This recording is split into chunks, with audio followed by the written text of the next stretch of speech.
জায়গা আমি আল্লাহর রহমত বিস্তৃত, এমন কোন জায়গা নাই যেখানে আমি আল্লাহর রহমত নাই। ঠিক কিনা বলেন? এমন কোন জায়গা নাই আমি আল্লাহর রহমত নাই। আমি আল্লাহর রহমত ছাড়া গাছের একটা পাতা নড়ে না। আমি আল্লাহর দয়ার রহমত ছাড়া গাছের একটা পাতা পড়ে না। আমি আল্লাহর দয়ার রহমত ছাড়া আকাশ থেকে এক ফোঁটা বৃষ্টি ঝরে না। তিনি হলেন রহমান, তিনি হলেন রাহিম। ঠিক কিনা বলে?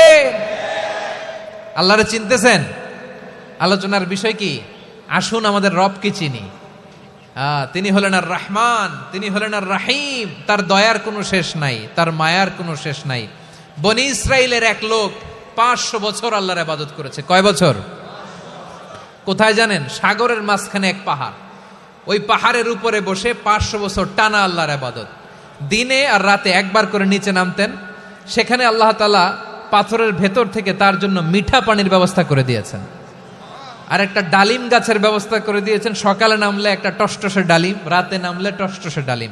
এগুলো খেয়ে খেয়ে 500 বছর সে আল্লাহর ইবাদত করেছে। আর সে আল্লাহর কাছে বলেছে, আল্লাহ আমি যখন মারা যাব সেজদারত অবস্থায় যেন মারা যাই। ঠিকই আল্লাহ সেজদারত অবস্থায় সাইয়েদনা আজরাইলকে পাঠিয়ে দিলেন। সেজদারত অবস্থায় লোকটা মারা গেল। 500 বছর ইবাদতের পরে আল্লাহর দরবারে কিয়ামতের কঠিন ময়দানে যখন লোকটা হাজির হয়ে যাবে, আল্লাহ বলবেন, আদখিলু আবদি আল জান্নাতা বিরহমাতি। আমার বান্দাকে আমার দয়া, আমার ভালোবাসা দিয়ে জান্নাতে ঢুকায়া দাও। 500 বছর ইবাদত করছে তো আমার দয়ায় আমার বান্দারে জান্নাত দাও। এই বান্দা বলে, বালবি আমালি, আল্লাহ তোমার দয়া লাগবে কেন? আমি আমার আমল দিয়ে জান্নাতে যেতে চাই। কি দিয়ে? কথা বুঝে নাই বোধহয়। আল্লাহর এই বান্দা কি দিয়ে জান্নাতে ঢুকতে চায়? আমল দিয়ে। আল্লাহ বলছে, আমার দয়ায় আমার বান্দারা জান্নাতে নিয়ে যাও ফেরেশতারা। এ বলে, আল্লাহ তোমার দয়া লাগবে কেন? সেজদা তো কম দেই নাই, জিকির করতে করতে 500 বছর শেষ করে দিলাম, আবার তোমার দয়া লাগবে? আমি তো আমার আমলেই জান্নাতে যেতে পারি। আল্লাহ বলবেন, তাই ঠিক আছে, আমি চাইলাম দয়া দিয়ে জান্নাত দিব, তুমি চাইলে আমল দিয়ে ঢুকবা। ঠিক আছে, তোমার আমল আর আমার যে দয়া, দুইটার একটু মাপ দেই। তোমার 500 বছরের ইবাদত এক পাল্লায় রাখো। আর আল্লাহ বললেন, আমি যে দয়া করে এই দুনিয়ার নাজ নেয়ামত বিউটি সৌন্দর্য দেখার জন্য তোমার 2টা চোখ দিয়েছিলাম, 2টা নয়, একটা চোখ আরেক পাল্লায় রাখো। রাখা হবে, দেখা যাবে ওই 500 বছরের ইবাদত হালকা হয়েছে, আর মুহূর্তের মধ্যে আল্লাহর দেয়া একটা চোখের নেয়ামত ভারী হয়ে গিয়েছে। আল্লাহ বলবেন, তোমার কথা মতো মাপ দেয়া হলো, এবার ফলাফল দেখো, হিসাব বলে তুমি এখন জাহান্নামে যাবা। Go to the hell fire, যাও এবার জাহান্নামে যাও। মাপ জোখে যখন আসছো আমার সাথে হিসাব ক্যালকুলেশন, যাও তুমি এবার জাহান্নামে যাবা। এবার লোকটা কাচুমাচু করে বলে, আল্লাহ আমি বুঝি নাই, আল্লাহ আমি বুঝতে পারি নাই, খেয়াল করি নাই, তুমি আমারে ক্ষমা করো, তুমি আমারে মাফ করো। ও আল্লাহ, এবার আমি টের পেয়েছি, এবার আমি বুঝতে পেরেছি, তোমার দয়া ছাড়া দুনিয়ায় কেউ জান্নাতে যেতে পারবে না, কেউ পারবে না। আল্লাহ বললেন, ওরে গোলাম, তুই তো কিছুই ছিলি না, অস্তিত্বহীনতা থেকে তোরে অস্তিত্বে আনলো কে? ওই ছোট্ট শুক্রাণু থেকে মায়ের পেটে 9 মাস তোরে খাবার দিয়েছে কে? আবার সুস্থতার সাথে দুনিয়ার বুকে তোরে ডেলিভারির ব্যবস্থা করে দিল কে? আবার তোর মায়ের বুকের ভেতরে 2টা খাবারের লাইনের ব্যবস্থা করে দিল কে? আবার তোকে শৈশব পেরিয়ে কৈশোর পেরিয়ে তারুণ্য, তারপরে যৌবন, এগুলো দান করলো কে? তার চেয়েও বড় কথা, পাহাড়ের মাঝখানে, সাগরের মাঝখানে 500 বছর ইবাদত করার শক্তি তোর গায়ে দিয়েছে কে? এই সাগরের মধ্যে লোনা পানি, লবণের পানি মুখে দেয়া যায় না, সেখান থেকে আমি পাহাড়ের ভেতর থেকে মিঠা পানির ব্যবস্থা করে দিলাম। ওই জায়গায় তোরে রিজিকের বন্দোবস্ত করলো কে? সকাল বিকাল 2 বেলা টসটসে ডালিম খাওয়ার ব্যবস্থা করে দিল কে? তোর আবদার ছিল, আল্লাহ আপনি আমার সেজদারত অবস্থায় রুহু কবজ করবেন, তোর শেষ আবদারটাও পূরণ করেছে কে? ও গোলাম, আমার রহমতের তুলনায়, আমার নেয়ামতের তুলনায় তোর 500 বছরের ইবাদতের কোনো ওজনই হবে না। গোটা বিশ্বের কেউ কোনোদিন আমার জান্নাতে ঢুকতে পারবে না আমি আল্লাহর দয়া ছাড়া। হুয়ার রহমানুর রহিম, তিনি দয়াময়, তিনি মেহেরবান। জিব্রাইল আলাইহিস সালাম বিশ্বনবীর এই লম্বা হাদিসটা যখন শোনালেন, আমি যা যা বলছি এটা বিশাল এক হাদিসের অনুবাদ। বললেন, ইয়া মুহাম্মদ, এই দুনিয়ার সবটাই চলে আল্লাহর রহমত দিয়ে। হাদিসের শেষ কথা, সব চলে আল্লাহর কি দিয়ে? তখন বিশ্বনবী সাহাবাদের বললেন, ও সাহাবারা শোনো, আল্লাহর জান্নাতে কেউ কোনোদিন প্রবেশ করতে পারবে না তার রহমত ছাড়া। সাহাবারা বললেন, ইয়া রাসূলুল্লাহ, আপনিও কি আল্লাহর রহমত ছাড়া প্রবেশ করতে পারবেন না? বিশ্বনবী বললেন, না, আমিও না। আমি বিশ্বনবীও আল্লাহর জান্নাতে আল্লাহর রহমত ছাড়া ঢুকতে পারবে না। তবে কিয়ামতের দিন আল্লাহর রহমত আমার চারদিকে বেষ্টনী দিয়ে থাকবে।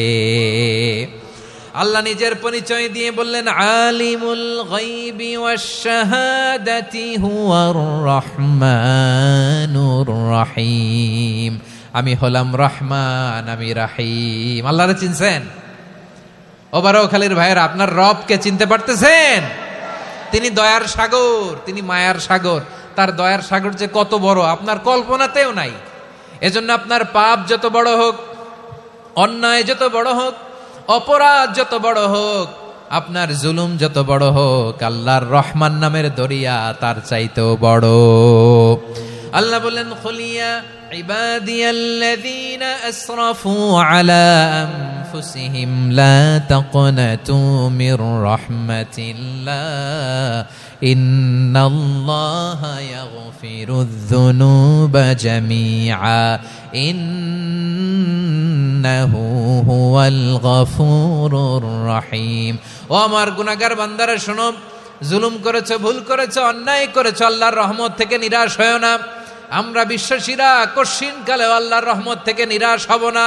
ঠিক কিনা বলেন? আল্লাহর রহমত থেকে নিরাশ হবেন? ভুল করে ফেলছেন, আরে ভুল তো সবাই করে। পাপ হয়েছে, আরে পাপ তো সবার আছে। আমরা সবাই পাপী, সবাই পাপী। যত পাপ হোক, ভুল হোক, অন্যায় হোক, অনুতপ্ত হয়ে তওবা করে, ওযু করে, জায়নামাজটা বিছিয়ে সেজদা দিয়ে চোখের পানি ছাড়েন। চোখের বেয়ে পড়া পানি আল্লাহর কাছে যে কত প্রিয়। অনুতপ্ত বান্দার চোখের পানির ফোঁটা তার চোখ বেয়ে, নাকের ডগা বেয়ে জমিনে ড্রপ করার আগেই আল্লাহর ওই বান্দার সব গুনাহ মাফ করে দেয়। আল্লাহ বললেন, আমি রহমানুর রহিম, আমি দয়াময়, আমি মেহেরবান। এরপর আল্লাহ বললেন, হুয়াল্লাহুল্লাযী লা ইলাহা ইল্লা হুয়াল মালিকুল কুদ্দুসুস সালামুল মুমিন। হুয়াল্লাহুল্লাযী, তিনি এমন আল্লাহ, লা ইলাহা ইল্লাহু, তিনি ছাড়া কোনো ইলাহ নাই। আল মালিক, তিনি হলেন আল মালিক। দুইটা শেষ, আর রহমান আর রাহিম শেষ। এবার আল্লাহ 3 নাম্বার গুণবাচক নামের পরিচয় দিচ্ছেন। আল্লাহ বলছেন, আমি হচ্ছি আল মালিক। আমি কি? মানে সম্রাট। আল মালিক মানে হচ্ছে the king, the king of kings. সব রাজার বড় রাজা, মহারাজা। তার চেয়ে বড় রাজা আর কেউ নাই, তার চেয়ে বড় সম্রাট আর কেউ নাই, তার চেয়ে বড় ক্ষমতাধর সত্তা মহাবিশ্বে দ্বিতীয় কেউ নাই। চিৎকার করে বলেন ঠিক কিনা? তিনি আল মালিক। আল মালিক মানে ক্ষমতাধর, ক্ষমতার মালিক, রাজা ধীরাজ বাদশাহ। তার ক্ষমতা আর আমাদের ক্ষমতা একরকম নাকি? হ্যাঁ, আমাদের দুনিয়াতে ক্ষমতা অস্থায়ী ক্ষমতা, ঠিক কিনা বলেন? আইজ আছে কাল নাই, এরকম না ক্ষমতা? আল্লাহর ক্ষমতাও তো এরকম না, আইজ আছে কাল নাই এরকম। দুনিয়াতে দেখবেন কোন দেশের প্রেসিডেন্টের 4 বছরের ক্ষমতার মেয়াদ, কোন দেশে 5 বছরের। আল্লাহর কয় বছরের? 10 বছরের নাকি 20 বছর, 100 বছর। আল্লাহর ক্ষমতার মেয়াদ কতদিন বলেন? বুঝে থাকলে বলেন তো। চিরকাল তার ক্ষমতার মেয়াদ। চিল্লায় বলেন ঠিক কিনা? নিরঙ্কুশ ক্ষমতা, একচ্ছত্র ক্ষমতা বলতে যা বুঝায়, এই ক্ষমতা একমাত্র আল্লাহরই আছে। আমাদের ক্ষমতার জন্য আমরা ডিপেন্ড করতে হয়। ওর ডিপেন্ড লাগে, ওই জনমত নেওয়া লাগে, ওই জনগণের কাছে যাওয়া লাগে, ভোট চাওয়া লাগে। এরা ভোট দিলে এরপরে আমরা আসবো, ঠিক কিনা? আবার জনগণ না চাইলে আমরা নাই। আল্লাহর ক্ষমতা কি এরকম? হ্যাঁ। আবার দেখবেন দুনিয়াতে ক্ষমতায় যাওয়ার জন্য জোট করা লাগে। জোট, জোটের রাজনীতি আছে না নাই? জোট হয়, শরিক হয়, এই হয়, সেই হয়, নানাভাবে দুনিয়াতে ক্ষমতায় আসতে হয়। আল্লাহ বলে, আমার ক্ষমতার জন্য কারো উপর বিন্দু পরিমাণ আমার ডিপেন্ড করা লাগে না। সৃষ্টির শুরু থেকে আমি ক্ষমতার চেয়ারে বসা, মহাবিশ্বের শেষ পর্যন্ত, সীমাহীন ভবিষ্যৎ পর্যন্ত আমি ক্ষমতার চেয়ারে থাকবো। আমি হলাম আল মালিক।